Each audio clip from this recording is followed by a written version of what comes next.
Alors, qui sont Pénélope et Télémaque? Donc Pénélope, c'est la femme d'Ulysse, et Télémaque, c'est son fils.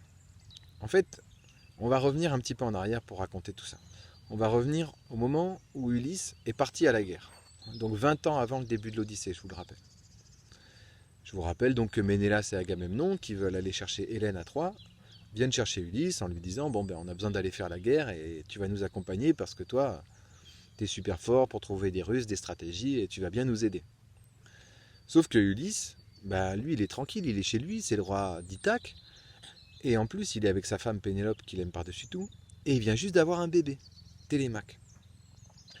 Donc comme il est rusé, il se dit ben moi je vais pas partir à la guerre. Mais pour pas partir à la guerre, je vais faire semblant d'être devenu fou. Donc il se dit bah quand ils vont arriver pour me chercher, je vais faire semblant d'être fou, ils vont pas vouloir de moi. Donc pour faire semblant d'être fou, il va dans son champ et il se met à planter des cailloux. Donc il se dit, bah, quand ils vont me voir planter des cailloux, ils vont se dire, celui-là, il est complètement malade. Il plante des cailloux, donc c'est pas la peine qu'on le prenne avec nous. Ulysse, il a pété une durite, quoi. Donc il est là, il plante ses cailloux, il fait semblant d'être fou. Sauf que Ménélas et Agamemnon, ils se disent, bon, il va pas nous avoir comme ça, Ulysse. Pour tester, ils prennent son bébé, Télémaque, et ils le mettent juste devant la charrue. Ce qui fait que les bœufs vont écraser son bébé. Et là, Ulysse, il arrête ses bœufs et il va chercher son bébé, il le sauve. Et on se rend compte qu'il n'est pas fou et du coup, il est obligé de partir à la guerre avec eux. Donc, il va partir en laissant sa femme et son bébé et pendant 20 ans, il ne va pas les voir. Et nous, au début de l'Odyssée, en fait, on retrouve Télémaque qui a donc 20 ans, si on calcule bien. Il vient juste de naître avant la guerre de Troie, ça fait 20 ans que la guerre de Troie est terminée, donc il a 20 ans. Il a 20 ans et il est avec sa maman Pénélope. Le problème qu'ils ont eu, c'est que comme Ulysse il est parti depuis hyper longtemps et que la guerre de Troie elle est terminée et que tout le monde est rentré chez lui sauf Ulysse, la plupart des gens ils pensent qu'Ulysse il est mort et qu'il ne reviendra jamais.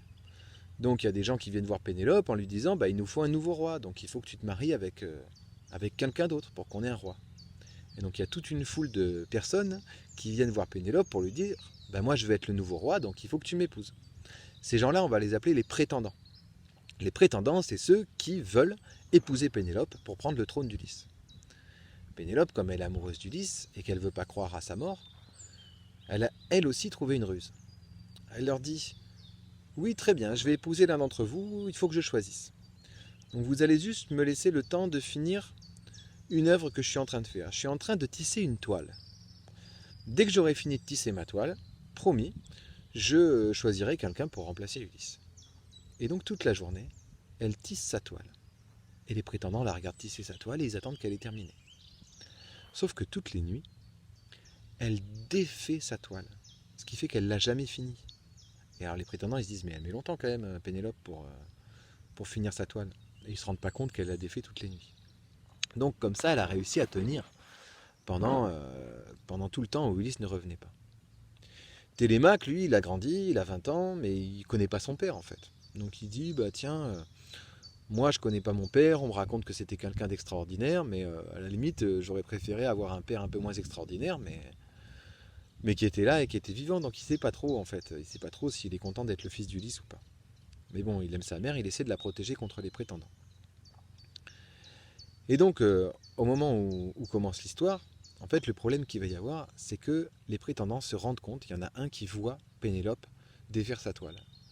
Donc, ils vont dire, puisque c'est comme ça, Pénélope, tu nous as rusés, tu vas être obligé d'épouser l'un d'entre nous. Et là, Télémaque, il va s'opposer aux prétendants et il va essayer de les contenir pendant qu'Ulysse arrive.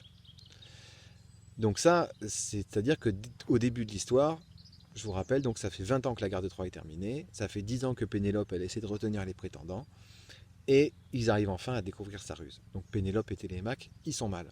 Heureusement, ils vont être aidés par Athéna. En fait, Athéna, vous vous souvenez, c'est la déesse de la stratégie guerrière. Athéna, elle est